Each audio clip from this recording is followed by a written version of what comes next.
देखिए, good morning students. अब हम लोग फिर वहीं से स्टार्ट करते हैं।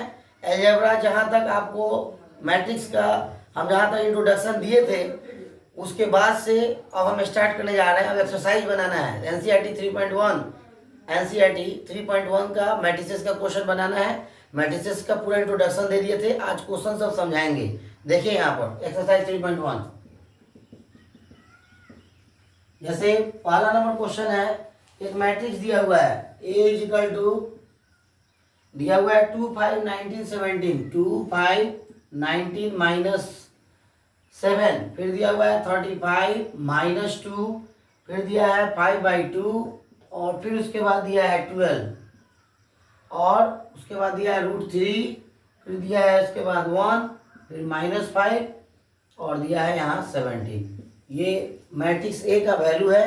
तो इसमें जो है कह रहा है पहला कि ऑर्डर बताने के लिए, पहला नंबर बोल रहा है ऑर्डर ऑफ द मैट्रिक्स क्या है।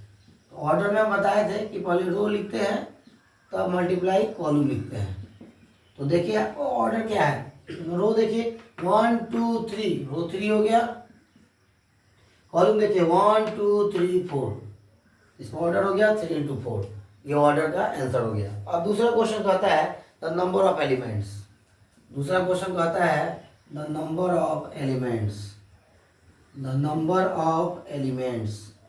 तो नंबर ऑफ एलिमेंट्स निकालना है। इसका निकालने का तरीका है 3 4 जा 12, सीधे दोनों को गुना कर देंगे। तो टोटल नंबर ऑफ एलिमेंट्स कहिए या टोटल नंबर ऑफ एंट्रीज कहिए, बात देखिए है। उसके बाद तीसरे नंबर में पूछ रहा है A1 3 A2 1 ये सब क्या होगा। तो देखिए 3 नंबर में आपको निकालना है जैसे A1 3, एक फाइंड करना है आपको A2 1, दूसरा फाइंड करना है A3 3, चौथा फाइंड करना है A2 4, उसके बाद एक फाइंड करना है आपको A2 3। ठीक है, तो यहाँ पर ध्यान दीजिएगा। जैसे यहाँ पर A1 3 लिखा है, इसका मतलब होता है फर्स्ट रो थर्ड कॉलम। तो फर्स्ट रो का थर्ड कॉलम कौन है, 19 है। A1 3 का वैल्यू 19 हो गया। अब A2 1 निकालना है, तो second row first column, second row का फर्स्ट कॉलम कौन है, 35। फिर निकालना है थर्ड रो का थर्ड कॉलम। अब देखेंगे यहाँ पर कि थर्ड रो कौन है, ये वाला है, इसका थर्ड कॉलम कौन आ रहा है, -5। आंसर हो गया -5। फिर A2 4, तो 2 शुरू वाला रो हो गया और लास्ट वाला कॉलम हो गया। तो इस सेकेंड रो का क्या देखना है, 4 कॉलम। तो सेकेंड रो का देखेंगे 4 कॉलम कहाँ आ रहा है, यहाँ आ रहा है, तो ये 12 हो जाएगा। फिर यहाँ पर A2 3 है। अब देखेंगे सेकेंड रो का थर्ड कॉलम, तो देखेंगे सेकेंड रो का थर्ड कॉलम कौन है, 5/2 है। तो इस तरह से आपका पहला नंबर क्वेश्चन कंप्लीट हो गया। पॉज करके पहले इसको लिख लीजिए। देखिए अब दूसरा नंबर क्वेश्चन। दूसरा नंबर क्वेश्चन कह रहा है कि if A matrix has 24 elements.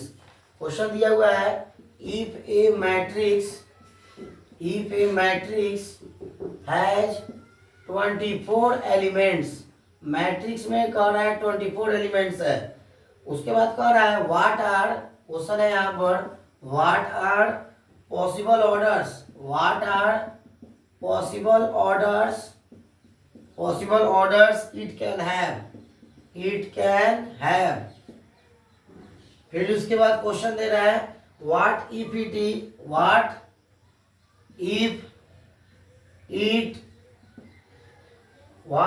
It has 13 elements. देखिए इस क्वेश्चन को, अरे मैट्रिक्स में 24 एलिमेंट्स है तो पॉसिबल ऑर्डर्स क्या है, और अगर 13 एलिमेंट्स है तो पॉसिबल ऑर्डर्स क्या है। इस तरह के क्वेश्चन को बनाने का तरीका है कि पहले आप सॉल्यूशन यहाँ लिखिएगा और मैट्रिक्स में 24 एलिमेंट्स है, यहाँ पर लिखेंगे possible orders of matrix which have 24 elements. तो ऐसा दो नंबर का प्रोडक्ट लिखना है जो 24 दे। तो क्या क्या हो जाएगा, जैसे देखिए 3 × 8, एक ऑर्डर ये हो गया, दूसरा हो गया 8 × 3। ये दोनों सेम नहीं कहलाएगा क्योंकि इसमें रो 3 हो रहा है, इसमें कॉलम 8 हो रहा है, इसमें रो 8 हो रहा है, इसमें कॉलम 3 हो रहा है।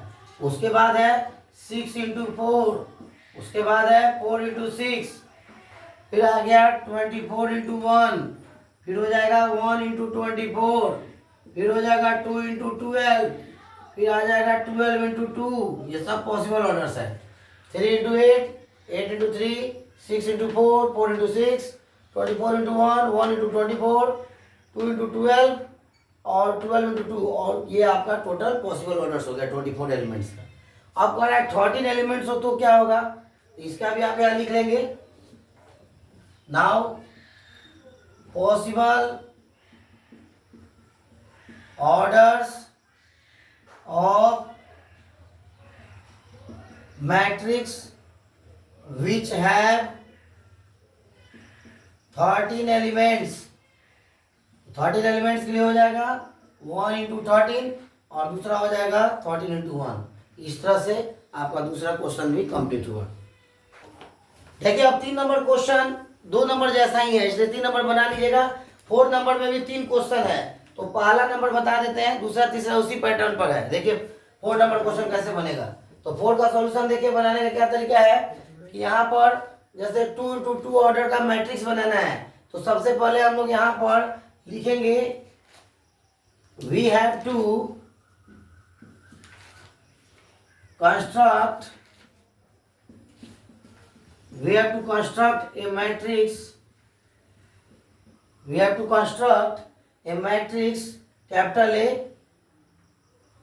we have to construct a matrix capital A is equal to 2 हो जाएगा A11 A12 A21 A22 2 into 2, मतलब 2 रो 2 कॉलम में बनाना है।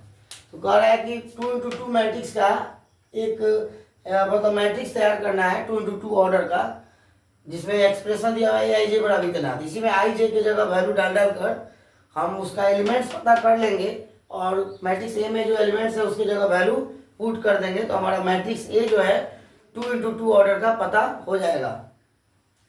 तो यहाँ पर देखेंगे, यहाँ पर लिखे we have to construct a matrix a is equal to इतना ऑर्डर का 2 इंटू 2 ऑर्डर का। तो सबसे पहले यहाँ लिखेंगे सिंस ए आई जे क्या दिया है, ए आई जे दिया हुआ है आई प्लस जे का होल स्क्वायर बाई में 2। अब यहाँ पर A11 निकालेंगे, तो A11 क्या हो जाएगा, आई की जगह 1 डाल दिए, जे की जगह 1 डाल दिए, जे की जगह 1 डाल दिए, तो 1 1 क्या हो गया 2, 2 का स्क्वायर 4, 4 बाई 2 2 आ जाएगा। फिर निकालेंगे A12, 1 2 3, 3 का स्क्वायर 9, 9 बाई 2। फिर निकालेंगे A21, बस शुरू में जो है ना ये आई है, आई ये वाला जे है, इसमें रख देना है इस एक्सप्रेशन में। फिर उसके बाद आप A21 निकालना है, तो आई की जगह 2 डालेंगे और जे की जगह 1 डालेंगे, तो 2 प्लस 1 ये भी क्या देगा 3 देगा, तो 3 का स्क्वायर ये भी हो गया 9 ना बाई में 2। अब उसके बाद निकालेंगे A22, 2 यहाँ डालेंगे 2 यहाँ डालेंगे, तो 2 2 4, 4 का स्क्वायर 16, 16 बाई 2 क्या हो जाएगा 8। तो आपका जो मैट्रिक्स ए के अंदर जो एलिमेंट सब था उसका आपने वैल्यू निकाल लिया इस एक्सप्रेशन में आई जे का वैल्यू डाल के। तो जब निकल गया इसी को इसमें सब्स्टिट्यूट कर देना है, तब उसका लिख देंगे now matrix a is equal to, तो A11 का वैल्यू देखिए 2 है, A12 का वैल्यू देखिए 9 बाई 2 है, और A21 का वैल्यू देखिए कितना है 9 बाई 2 है, और A22 का वैल्यू देखिए कितना है 8 है। इस तरह से 2 इंटू 2 ऑर्डर का आपका मैट्रिक्स तैयार हो गया। लिख लीजिए।